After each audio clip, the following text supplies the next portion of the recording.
Channel open. Welcome back to WeeklyTrek, a proud member of the Tricorder Transmissions podcast network. I am your host, Alex Perry. What's today's date? The date.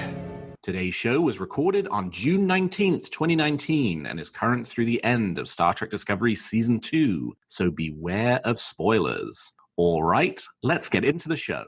Good day, Voyager, and welcome to A Briefing with Neelix. It's a catchy title, isn't it? WeeklyTrek is a 30-minute news show covering the biggest stories from the Star Trek franchise. We are in a new golden age of Star Trek. There are 5 television shows at some point in production, possibly more on the way, and enough merchandise to fill the Bajoran wormhole.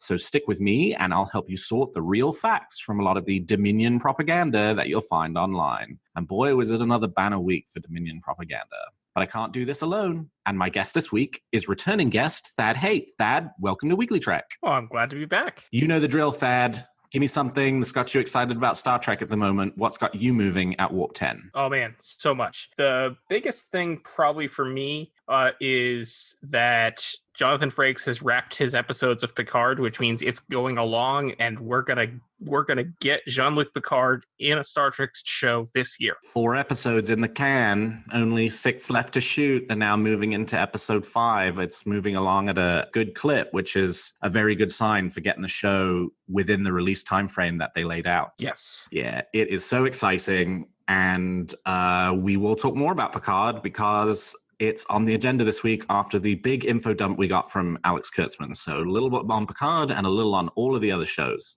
My pick this week is I actually just finished reading Mike McMahon's Star Trek The Next Generation Season 8 book. Oh, yeah. I'm familiar with the book. I have not read it, but I did follow the Twitter account back in the day. Yes. So Mike McMahon, who is now the showrunner for Star Trek Lower Decks, got his Star Trek start with a Twitter account called The Next Generation Season 8, which was later published a couple of years ago as a book. And it's really funny, in the acknowledgements of the book, he even says something like, "This is the closest I'll ever get to creating a Star Trek show," which, turned out for him not to be true. And I actually really enjoyed it. It was just a really fun little book. The conceit is that there's this secret 8th season of The Next Generation that nobody wanted to make, but they were contractually obliged to, so they made it in the cheapest, dirtiest, worst fashion they possibly could. And they're lots of fun. It's sort of the traditional Next Generation episode. There's an A story and a B story. And then there's little kind of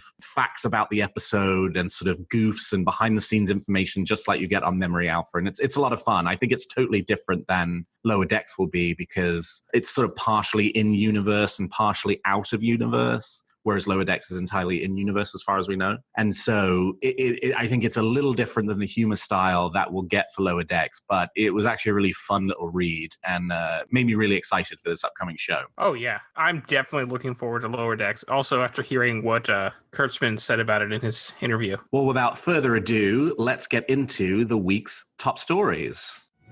There's a war going on, and I'm a reporter. So it's been a quiet couple of weeks for Star Trek news, but this week, thanks to Alex Kurtzman appearing on Deadline's Crew Call podcast, we have updates for pretty much every current show in production, and maybe a couple that we had hoped were being thought about and are in fact being thought about. Mm-hmm. So as we've talked about on previous episodes, CBS and CBS All Access are in the middle of doing a big Emmy push for Star Trek Discovery Season 2 at the moment. They have the exhibit that's taking place at the Paley Center. They've done multiple panels. There's been a big push on social media if you've been looking under the hashtag for your consideration. And I think they are feeling good about wanting to get some Emmy nominations, particularly in the technical categories for Star Trek Discovery. And so as part of that, Kurtzman appeared on this podcast and he was asked about Star Trek Discovery, and they had great conversation about his direction for Brother and some of the directions that Star Trek Discovery Season 2 went in. But we also got updates on each of the productions that are currently underway. So we'll take these one at a time from newsiest to least newsy, which means we'll end with Picard because that was the one he had the least new things to say about. But we'll start with most newsy, short treks. Yeah. Yeah, 4 more are on the way. So we knew that there were 2 more on the way, and Kurtzman in this interview revealed that there are an additional 4 coming. So we have 6 short treks in production at the moment. He didn't really say anything more about what those short treks would be. He reiterated that the 2 we already knew were coming would be animated. The first by actually Star Trek Kelvin timeline composer Michael Giacchino, and the second by Star Trek Discovery's main director Olatunde Osunsanmi. But he didn't say anything about what the 4 more short treks would be, other than that they were coming. But very exciting that we will have another group of 4 short treks on the way. Thad, pretty exciting, huh? Yes. I'm glad to hear that there's more short treks. I believe he did say that it was likely that the other 4 will be the lead up to the new season of Discovery, much like the previous 4 were. I think that's definitely a good bet, that these short treks will in some way tie into the new season of Discovery. What I think will be really interesting is where the timing of the release of the short treks falls in the calendar. Yes. We know Picard's coming at the end of the year. We know that, or we highly, highly suspect, based on the production timeline for season 2, that if Discovery goes before the cameras in July, they'll be ready to broadcast in the spring of next year. So will there be a gap between Picard and Discovery season 3 in which we get these short treks? That's a long time for a gap like that, unless you do one a week and it's only a month-long gap in between the 2. Or do they roll out like they did this year, where it's 1 a month for the 4 months prior to Discovery Season 3, in which case we could be getting Picard and Discovery short treks taking place at the same time, which would be pretty exciting. That would. I'm still not sure on this on that how much time they're going to put between them, because I know they have said that they don't want to go from one show to the next. They do want to have time in between, but with considering all the different shows they're putting into production, I'm really wondering how much time can there possibly be between shows. Yeah, it's going to be real tough for them to put, a more than probably a 4-week gap in between any of these shows, given the number of episodes that we have coming. I mean, we have 10 episodes of Picard. We have 13 probable episodes for Discovery Season 3. That already puts us at 23. That's half a year right there before we even get to Lower Decks premiering, before we even get to Nickelodeon premiering, before we even get to the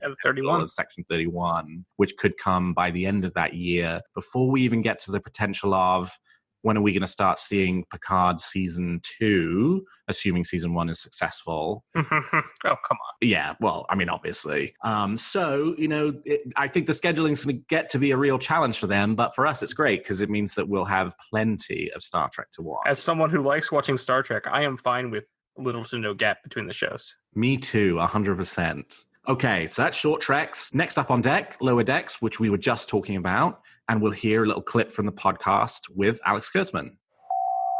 So Mike's show is really for kids, I would say 11 to 70. Right. And it is,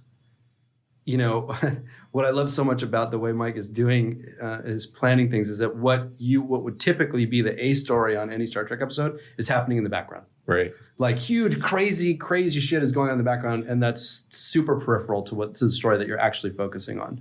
Mm-hmm. And no show's ever really done that before. Yeah. I mean, the Lower Decks to a degree did the episode from Next Gen. So as you heard, this sounds like a really interesting show, and actually quite a bit different from previous shows. We knew this was going to focus on sort of, Lower Decks characters, but Kurtzman kind of indicates that they will sort of be, if you had that sort of traditional episodic A plot and B plot for an episode of The Next Generation, Lower Decks is very much a B story kind of show, and that the sort of sweeping A stories will be the things that sort of happen in the background. Kind of reminds me a little bit potentially of, there's an episode of Babylon 5 in which they have a very similar conceit, where there's this major event taking place and they follow these 2 maintenance guys who find themselves sort of stumbling into the story at various pieces, but mostly the episode is about them and their individual issues. The other really interesting thing that came out about talking about the animated shows was Kurtzman potentially hinted that while we will obviously hear a lot of new voices from new characters in the show, there is the potential that we will hear some familiar voices as well, which is very, very exciting for anybody who, I've talked about this on other episodes, wants some of our favorite characters from previous shows to reprise their role in animated form. But this all sounds super exciting to me, Thad. How you feeling? Oh, I'm definitely excited. I think it's going to be a lot of fun to watch. And honestly, from the moment they announced it, I was sure we would get voice cameos. Yeah, it seems like the kind of thing that it's too good of an opportunity to pass up. So, Lower Decks, we're moving now to the Discovery shows, Star Trek Discovery itself, and the Section 31 show. Kurtzman was talking about Star Trek Discovery, and he had this to say.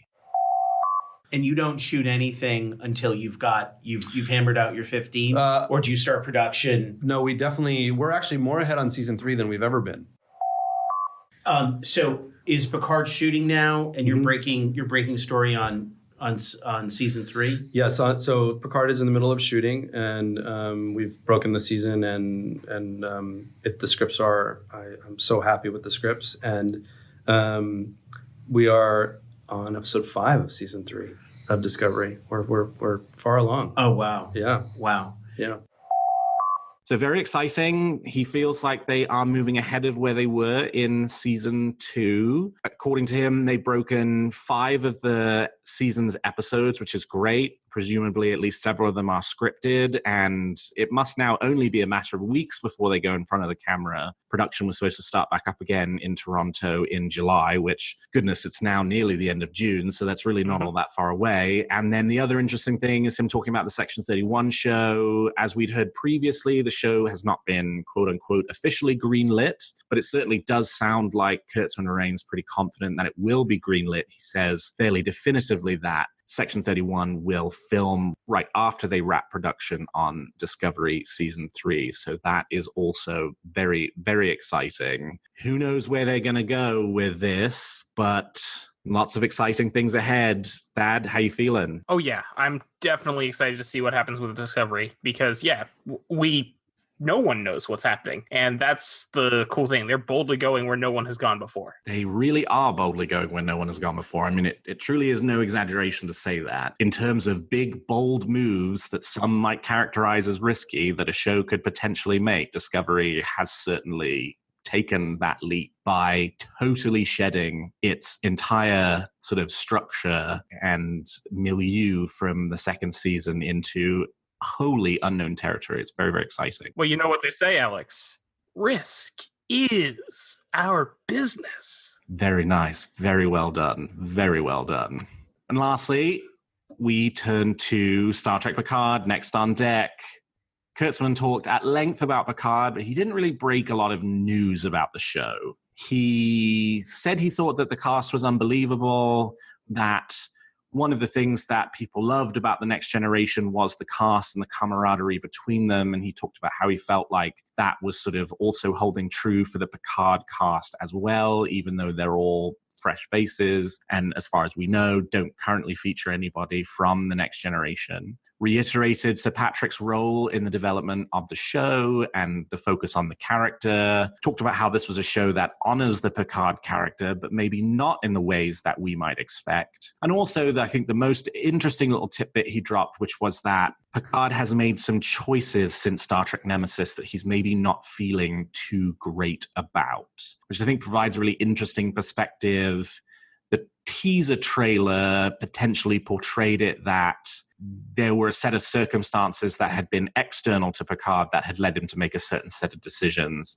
This seems to indicate that potentially there were an internal set of circumstances that led him to make the decision to leave Starfleet. So still a ton of mystery around the show and what it's really going to be. But as Thad said at the start, the show is rolling along. Jonathan Frakes has finished filming his episode 4. There's a really nice picture that Michael Chabon, one of the writers of the show, posted on Instagram of him hugging Jonathan. It seems everyone loves Jonathan Frakes. I love Jonathan Frakes. I can see why everybody would love Jonathan Frakes. But this show is moving along at lightning pace. Thad, what did you think about what Kurtzman had to say about the Picard show? Well, yeah, like you said, it was mostly stuff that had been said before, but it's good to hear that he's still feeling very positive about it, and that I love hearing that Sir Patrick Stewart has such a hands-on role with the development of the show, because the man is Picard. So who better to helped shape Picard than Picard. Yeah, that's totally right. And also, I think, I'm a little gun shy after the Discovery season 1 experience where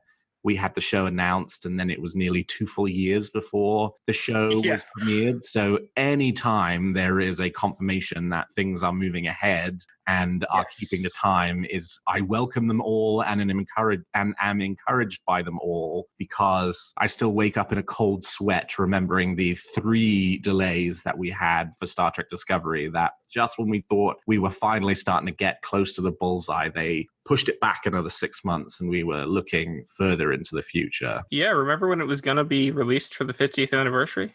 Yeah, right. A full year later, it finally appears. So that's all the news from Alex Kurtzman. But a decent amount of news it was. Everything seems to be humming along.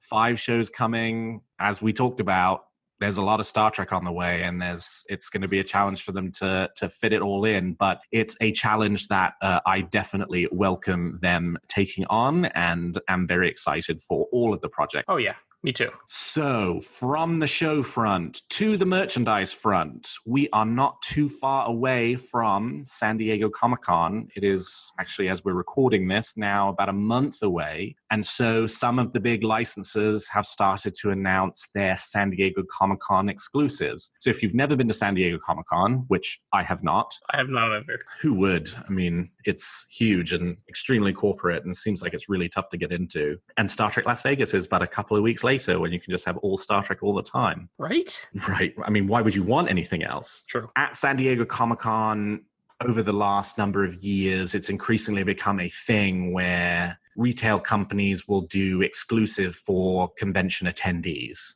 Normally some kind of variant on a piece of merchandise that they have coming out that you can only get at San Diego Comic-Con tends to drive collectors wild with both glee and despair as they try and pick up these merchandise exclusives. And over the last couple of years, we've seen some of the Star Trek licenses start to get into the exclusives game as well. And we have 3 exclusives for San Diego Comic-Con that are coming. But the good news is you can buy 2 out of 3 of them, even if you aren't going to San Diego Comic-Con, and the third you also have access to. So we'll take these one at a time. First, from Icon Heroes, we have a new letter opener, and that letter opener is Mira Philippa Georgiou's Imperial Dagger, which is effectively very, very close to the TOS design for the Mirror Universe dagger. In previous years, they've done a small Batleth and a Mechleth letter opener, which I have on which I trust my source that they are good letter openers and a very nice product. This is a really cool little piece, and it's another sort of Star Trek Discovery merchandise item of which we honestly don't have a lot. Thad, it's pretty cool, right? It looks cool, yeah. Personally, I don't think I'm going to pick one up, though. Yeah, I'm not much of a letter opener. I'm more of sort of let a pile of letters grow on a sideboard until I become so despairing of it that I just throw them all in the trash and never open them. But that one's very cool. We'll hold the big one till last. Second, Factory Entertainment, who are a new licensee. We haven't actually yet seen any Star Trek products from them. Will be debuting their very first Star Trek product at San Diego Comic-Con, which is one of their Kuzos lines, which are these little mini replicas of items from various different franchise properties, one of which they were doing is Star Trek. And the item that they're debuting at San Diego Comic-Con will be a Star Trek Discovery phaser. It's pretty small. It's much smaller than a regular prop. It's probably only about 3 inches tall, and it will be all in gold. Now, there will be a later release of a Star Trek Discovery phaser in the same line that will have the proper paint scheme. And this is the first of when I was at Toy Fair in February with TrekCore. They showed us 4 designs, one for a TOS captain's chair, Nomad probe, Horta, and I forget the 4th. But we also saw the original paint scheme for the Star Trek Discovery phaser, and these are really cool, and they have a really nice price point at only $10. I think I'm not so interested in the San Diego Comic-Con exclusive, but I'm really interested to see where they go with this line. There are all kinds of different little cool designs that they could create and put out there as products for the first time. I mean, a Nomad probe, for goodness sake, that's 3 inches tall. How awesome is that? No one's ever done a Nomad probe before. It's cool until it wipes your memory. Well, yeah, that's true. Thad, Any thoughts on the Kuzos line? I think I'm with you. There's a lot of potential for that, but I'm not too interested in the gold discovery phaser. That doesn't really appeal to me. So one of the things that the company does that I'm actually really want them to do for Star Trek is they do these environments. So they've done 3. They've done, 3 that I have kind of lusted over. One is a model of Winterfell from Game of Thrones. Cool. They also have done the Bat Cave from the 1960s Adam West version of Batman that is made to scale with the very famous Hot Wheels version of the Batmobile from that show. And they've also done, for the anniversary of Jurassic Park, a very nice set of Jurassic Park gates with the little car that sits in front. I have my fingers and my toes firmly crossed that maybe we can see something like that for Star Trek. I think that's a place where we've not really gotten a lot of, aside from the Playmates larger play sets, we've not gotten a lot of sort of recreations of environments from the Star Trek universe. I think that could be really fun. Yeah, that sort of thing cries out for some Star Trek bridges. Totally. It absolutely cries out for some Star Trek bridges. And then the last of our San Diego Comic-Con convention exclusives is from perennial Star Trek licensee Hallmark, who this year have another round of ornaments coming, and they have an exclusive ornament for San Diego Comic-Con that if you aren't at San Diego Comic-Con, but you are at Star Trek Las Vegas, you will also have the opportunity to buy, and that is the ISS Enterprise. So Mirror Universe TOS Enterprise. This is the latest in their sort of extensive line of TOS Enterprise variants, but clearly they sell very well for Hallmark, and it seems like a lot of people are excited by the addition of this to the line. Thad, do you have any Hallmark ornaments? Yeah, I have quite a few, and I will definitely be picking this one up at STLV. Also, to note, it will be at New York Comic-Con as well. I think it looks really cool. I definitely want to pick it up. I am mildly disappointed because for years, the convention-exclusive Hallmark ornament has been a repainted version of one of the other ships, which is what this is. But last year, they actually did a special ornament that was not a repaint. It was a special model just for the convention. They did Lieutenant Eric's and Maress from the animated series. And I was hoping that we'd have, again, something special that they hadn't made before. That would have been really cool. Yeah, they have done a lot of TOS Enterprise variants. I think probably the 5th they've done in the last few years. So yeah, it would have been cool if they'd done something just as cool as Eric's and Maress, because those were really quite exciting ornaments that I think got a lot of people talking. But the ISS Enterprise is still very cool. Oh yeah, no, I'm buying it. And there will be, guaranteed there will be lines for it, certainly at Star Trek Las Vegas. Have you had any folks who will not be at Star Trek Las Vegas but do collect the ornaments reach out to you to ask you about purchasing one? Oh yeah, I'm already picking one up for a friend. That's very cool, very cool. As it was intended. And then our last main story for this week is regarding Star Trek the Motion Picture and an Amazon listing that indicates that Simon & Schuster will be doing a 40th anniversary reprint for the novelization of Star Trek the Motion Picture, the book that pretty much actually kicked off the Pocketbooks line of novels. It was their first novel that they published, is getting a 40th anniversary reprint. It's not been formally announced, but there is a listing on Amazon that does talk about how it's a 40th anniversary reprint. It's coming in October of this year. That's actually pretty exciting. For my sins, I own Star Trek the Motion Picture novelization, but I've never actually read it. But I hear very interesting things because it was penned by Gene Roddenberry himself. I've heard that it's a very, very interesting read from a number of different perspectives. And I think this is the thing that will finally tip me over the edge to picking up that book and giving it a read. Is this one that you've read, Thad? I have not. I own the ebook. Someday it's on the long list of pocketbook novels that I will read. And boy, is it a long list. Oh, yeah. So long. Well, they've been doing them for 40 years, so yeah. That's right. I'm assuming you'll be picking up a hard copy to add to your collection. Oh, absolutely. I'll be picking up a hard copy to add to my collection. There's no hard copy that I don't pick up to add to my collection. And lastly, this week, sad note, Peter Allen Fields has passed away.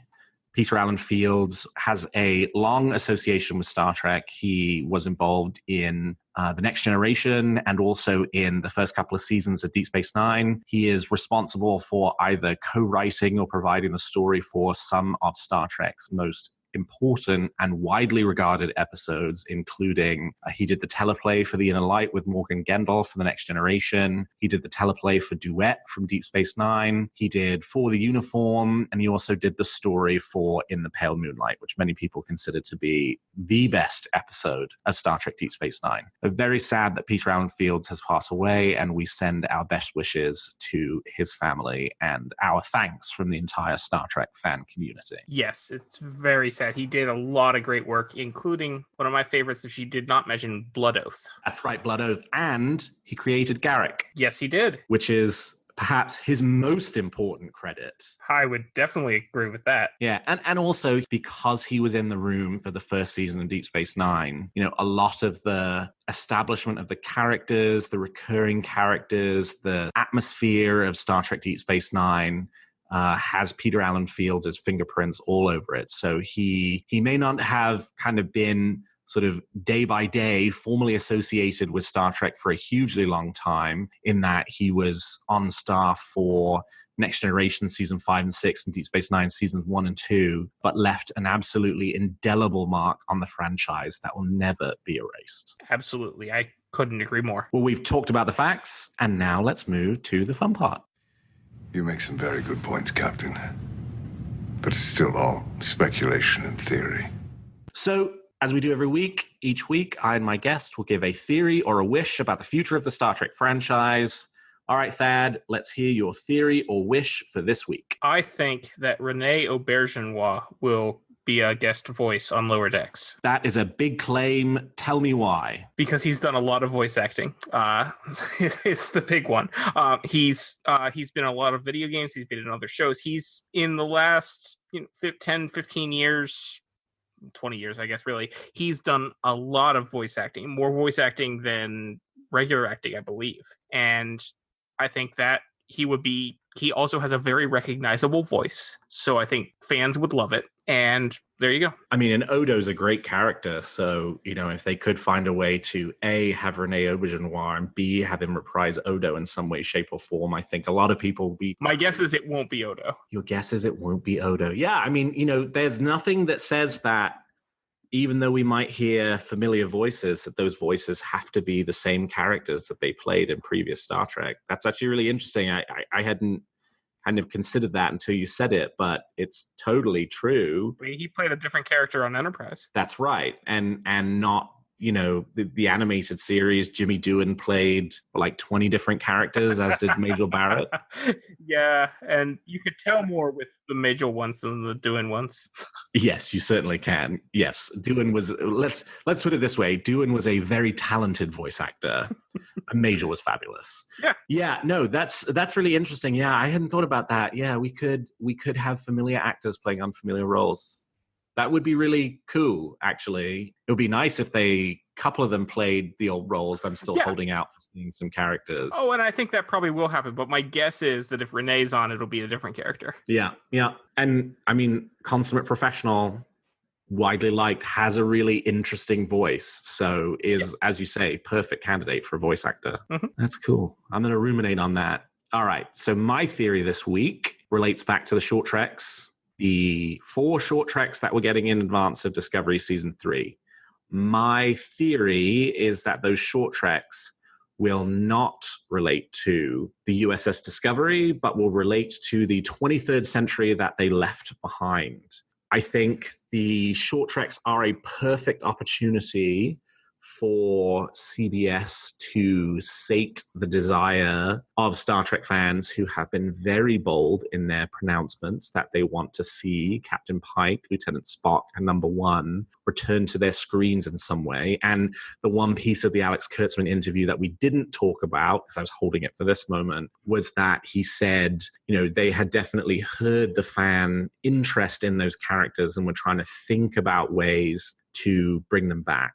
I think, since these are going to be 4 short treks for Star Trek Discovery, there's something really powerful about continuing to hold back what the fate of the Discovery itself is until the premiere episode of Discovery Season 3. if you were to kind of do sort of 32nd century short treks, you would get a pretty good sense of what you were going to move into. And I think it's so exciting to have that be a totally blank page. And there's so many kind of little tying up loose threads stories that you can tell left over from the 23rd century. You can do one about Laurel, you could do one about Spock, you could do one about Sarek, you could do one about Ash Tyler. And that's 4 right there that have dived into 4 characters that people want to see more of.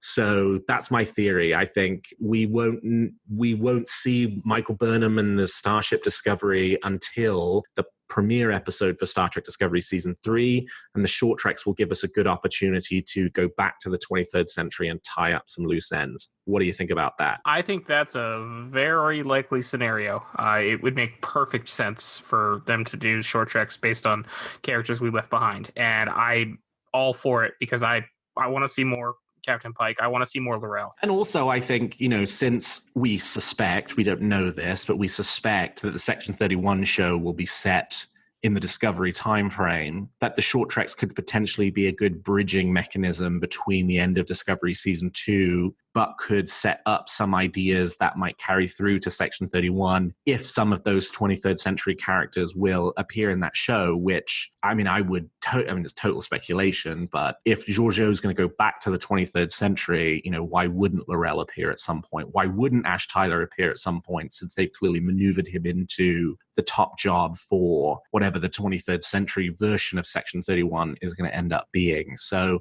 that could also be a really interesting thing, is it might tease some pieces out about what this Section 31 show is going to be. Yeah, no, I really have been assuming all along that Ash Tyler will, if not a regular role, be a recurring role on the Section 31 show. I mean, he has to be, right? Given the way they ended that season. You don't do that having announced a Section 31 show if you're not planning to have that character on the show in some way. Exactly. But stranger things have happened. That's also true. I mean, it also would be nice to get some sense of what the 32nd century is like, and short treks could, help us do that. But I guess we'll see. It's coming. We might be in a dull period right now. Who knows if there'll be enough news next week to talk about, but it's only a matter of time before this all ramps right back up again.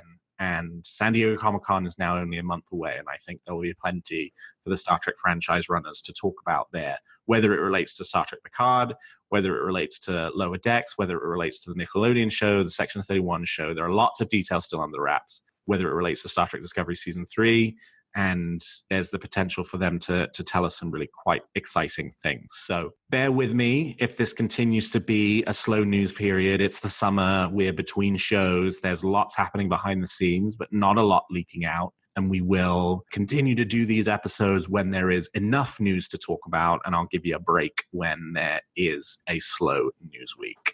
Do you have a theory or wish for discovery or the future of the franchise that you'd like to share? Tweet them to me at WeeklyTrek, and I might feature your theory in a future episode. Well, that's all the time we've got for this episode of Weekly Trek. Thank you so much to my guest, Thad Haight, for joining me today. Thad, how can people contact you if they want to continue the conversation? Best place to contact me would be on Twitter. I'm at Tyrannicus. That's Tyranicus. You can also check out my Star Trek Voyager podcast, Delta Flyer.